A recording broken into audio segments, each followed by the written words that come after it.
Stock market में अगर survive करना है तो सबसे पहले तो स्ट्रेटेजी के पीछे भागना बंद कर दो।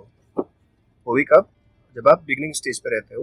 अगर आपने बहुत वर्किंग आउट कर लिया, आपने बेसिक को अंडरस्टैंड कर लिया है, एक साल आपने अपने आप को रगड़ दिया है स्टॉक मार्केट के अंदर में, उसके बाद में आप स्ट्रेटेजी की बात सोच सकते हो। अगर किसी और की स्ट्रेटेजी से अगर आपको लगता है कि आप प्रॉफिटेबल बन सकते हो तो वो एक और दो बार की बात होती है और उसको फ्लुक बोलते हैं और बिगिनर्स लक भी हम लोग उसको बोलते हैं। कि अगर आपने स्टॉक मार्केट में आए और आपने पैसा बना लिया अचानक से, अगर ये उन लोगों की बात है जो विदाउट अंडरस्टैंडिंग के आ रहे हैं मार्केट के अंदर में। अगर आपने मार्केट को समझ लिया है, आपको लगता है कि आपने प्राइस एक्शन को प्रॉपर्ली समझ लिया, आपने मार्केट की चाल को प्रॉपर्ली समझ लिया, आप चार्ट पैटर्न्स को समझना शुरू करते हैं, आप ये सब चीजें जो जो टेक्निकल एनालिसिस की बात मैं आपको बता रहा हूँ, ये इसलिए समझना है कि आपको मार्केट में कैसे मूव हो रहे हैं, कैसे मार्केट को रेगुलेट कर रहे हैं, कौन रेगुलेट कर रहे हैं, कि स्मार्ट मनी रेगुलेट कर रहा है मार्केट को, किस तरह से रेगुलेट कर रहा है, वो आपको दिखा रहा है, आपको इंड्यूस कर रहा है कि मैं इस तरह लेके जाने वाला हूँ, आप पोजिशन बना। तभी तो मेरे पास जो अमाउंट है, जो बड़ा अमाउंट है, मुझे मार्केट में उतारना है।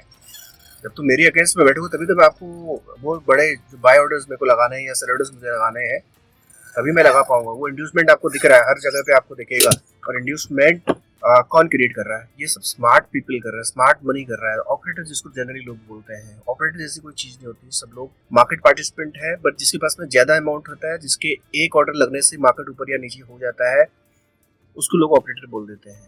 तो ये सब चीजें समझने में बहुत टाइम लगता है, बहुत मेहनत करनी पड़ती है और मार्केट के बायस समझने पड़ते हैं। बायस, अभी लोग बोलेंगे यार आप एसएमसी के कुछ टर्म्स को यूज कर रहे हो, ऐसा नहीं है। बायस को आप सिंपल टर्म्स में बोल सकते हो कि उसकी डायरेक्शन, किस डायरेक्शन में मार्केट जा रही है, वो भी समझना बहुत जरूरी है।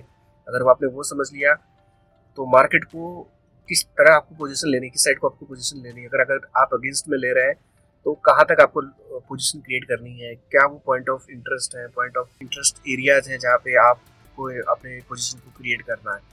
ये सब चीज़ें हैं, बहुत एक्सपीरियंस की बात आती है। तो इसलिए सबसे मेरा जो बेसिक आप लोगों से रिक्वेस्ट है, या एक तरह से एडवाइस बेसिकली कह सकते हैं, रिक्वेस्ट हो, जो जिसको जिस तरह से कंसिडर करना है कर सकते हैं।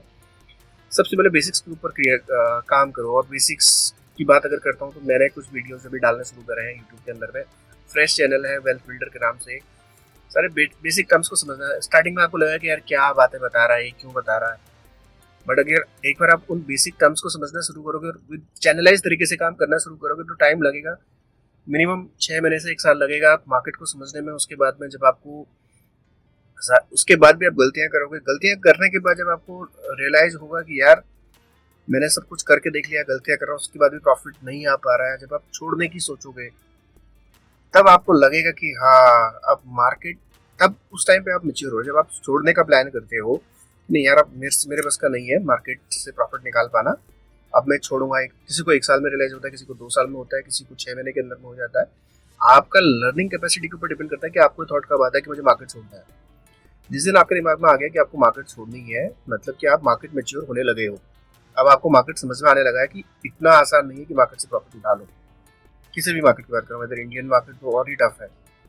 क्रिप्टो मार्केट है अभी, जिसके डेरिवेटिव्स को आप यहाँ पे ट्रेड कर सकते हो। ये बहुत आसान नहीं है, लगता आसान है, लोगों को लगता है। आप देखते होगा कि एक बंदा $1000s कमा रहा है और उनके फेसबुक में, इंस्टा में उनके रील्स वगैरह देख के, उसका लाइफस्टाइल देख के, बट उसके पीछे अगर कोई बंदा वो लाइफस्टाइल अगर कर पा रहा है तो उसके पीछे उसने कितना मेहनत करा है वो भी तो इम्पोर्टेंट है। आपको अचानक से आज आपने देखा कि उसने एक ऑर्डर लगाया, सबसे आसान काम है ऑर्डर लगाना मार्केट के अंदर में। आप ऑर्डर लगा दो, क्वांटिटी डाल दो, या तो प्रॉफिट होगा तो नुकसान होगा। बट आप इस प्रोसेस को रेगुलर बेसिस पे करोगे तो कितनी बार प्रॉफिट होगा, कितनी बार नुकसान होगा, ये आप जब करोगे तो आपको पता चल जाएगा। हो सकता है एक आध बार आपका लक्ष्य सही चल रहा है, या हो सकता है एक आध बार मूवमेंट आपने सही कैप्चर कर लिए तो आप प्रॉफिटेबल बन सकते हो। बट जब वो साइड में मार्केट आएगा, जब वही मूवमेंट आपको फंसाएंगे, तो उस टाइम पे आपका सारा प्रॉफिट निकल जाएगा। उसके बाद आप सर पकड़ के बैठ जाओगे, यार अरे मैं तो मार्केट से कुछ खा ही नहीं पाया।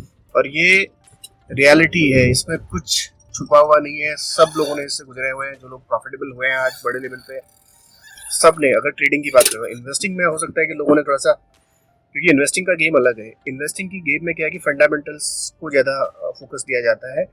यहाँ पे टेक्निकल थोड़ा सा ज़्यादा समझना होता है। जब तक आप टेक्निकल को नहीं समझोगे तब तक आपको नहीं पता चल पाएगा कि क्या है क्या नहीं है।